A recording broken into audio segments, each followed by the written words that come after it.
আমি আজকে কিছু মানুষদের মেনশন করব যারা হচ্ছে আপনার লাইফে কখনোই সাকসেস হওয়ার ক্ষেত্রে তাদের ভূমিকা বিন্দুমাত্রই ছিল না এবং তারা শুধু আপনার কাছ থেকে ক্রেডিট নিতে চায় এরকম মানুষজনের কথা বলবো। সেটা হচ্ছে কারা? দেখবেন অনেক ফ্রেন্ড আছে যারা আপনার মানে ভালো দেখলে হয়তো সে সরাসরি বলতে পারে না, বাট ইনডিরেক্টলি কোনো না কোনো সাইন আপনাকে দিবে যেটা দিয়ে আপনি বুঝতে পারবেন যে আপনার সফলতা সে হয়তো সহ্য করতে পারতেছে না।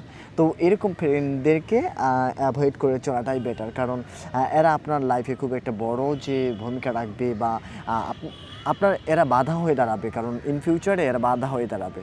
আরেকটা টাইপ মানুষকে অ্যাভয়েড করবেন, সেটা হচ্ছে মেইলি স্বভাব, যারা আসলে একটু মেইলি টাইপের, মানে ওদের অন্তরে হিংসা বেশি। তার মানে আমি এটা কোনো পক্ষকে এইভাবে বলতেছি না ডিরেক্টলি যে মেয়েরা অনেক হিংসুটে, না।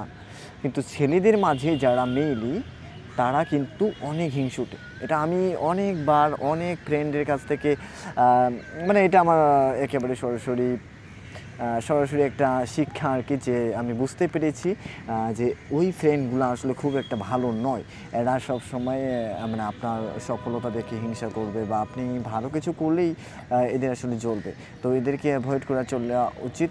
আর আপনি নরমাল ফ্রেন্ড, মানে একটা বিষয় মাথায় রাখবেন, আপনি নতুন মানুষদের সাথে মেশার ট্রাই করবেন। এরা অলওয়েজ আপনাকে সাপোর্ট করবে। নতুন মানুষ আমার কাছে মনে হয় ভালো।